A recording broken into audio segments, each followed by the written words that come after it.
I think my first memory of Portugal is when we played Lisbon for the first time. Usually when you play a country for the first time, it's like 100, 200 people usually. And in Portugal there was, I think it was like 600 or 700 people, and we were like, really? You guys know who we are? You know, and it was like a very funny moment where we're like, that's cool, you know, usually you have to work a lot harder. And I think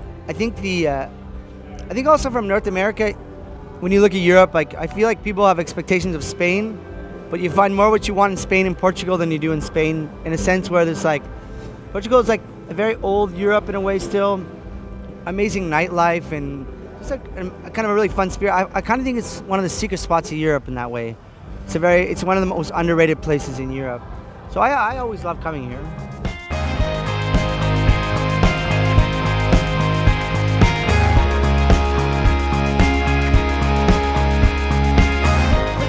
Sounds good, but I mean, I think I have a nice home like studio, and I think we just wanted to set up like a couple mics and spend a year just not having a clock that ticks money, you know, like just if we felt like recording, we go record. If we didn't have to. We didn't have to spend money for nothing. And I think in the modern world of recording, where like you don't sell as many albums, it's a cheaper way of like having the time to do what you want to do, you know. So I think it's somewhat out of necessity and somewhat just because it's fun, you know. And we had traveled so much, I just wanted to be home, you know. I think for me, I just wanted to make it. I wanted to be at home and be as curious as I am when I travel. Instead of being at home and taking for granted where I was, I wanted to like walk down my neighborhood and like look at all the people as if I didn't come from there. So I guess I took that approach, and also just for sure, I mean, it's written, and like some takes I was just in the middle of the night where I just turned press record, and so there's lots of takes of just me by myself without thinking that I'm recording, so it's very kind of natural and stuff. And so maybe there's moments because of that, and you know, like lighthouses like that, or like the Quiet Crowd, I was just trying out the song to see if it worked, and we ended up using it, you know. So there's lots of kind of just natural takes like that work out well.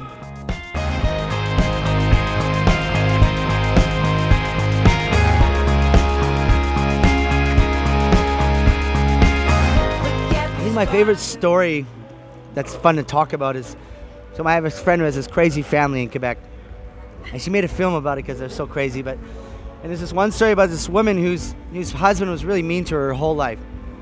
So one day she's like, okay, that's enough. And he falls asleep drunk in his bed, and she takes out her sewing kit and she sews him to the bed. Not to the skin, but this blanket. So he wakes up in the morning and he's stuck in his bed, and he can't get out of his bed. And she left him there for 3 days until he decided that he would treat her nice for the rest of her life. And she's like, I'm not letting you out unless you promise me you're gonna be nice to me now.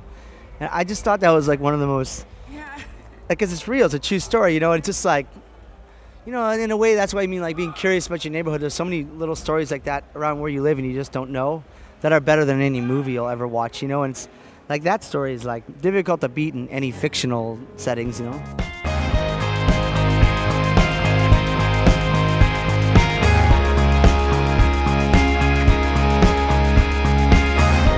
We're very kind of a adventure-oriented band, you know.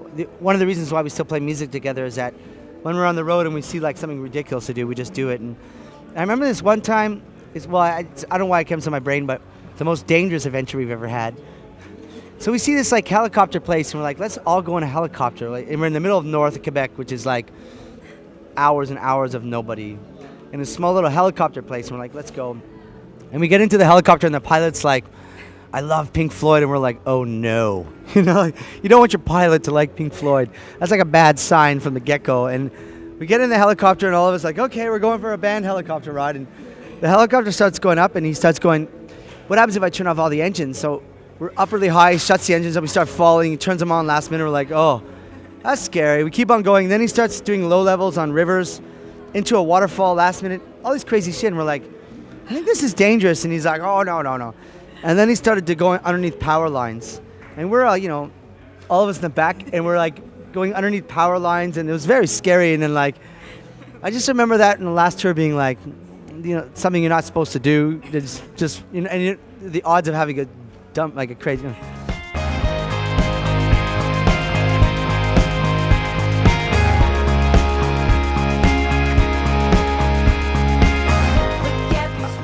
It's weird because I don't know what to do next because I don't believe in albums anymore. No, I just don't.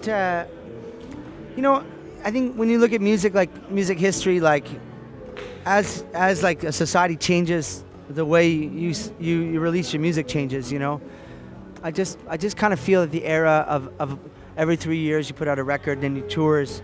I think it's coming to an end. I think it's more immediate releases, and like you know, you have to imagine all the bands, like we record our CDs, and we almost release it like a year after we finish, because all the labels want to do all the promo, and it's very unnatural and it's lost its magic, you know. So I think I want to take time to find a medium where the magic still exists. So until I find that, I don't want to release anything. So I just don't believe in albums anymore.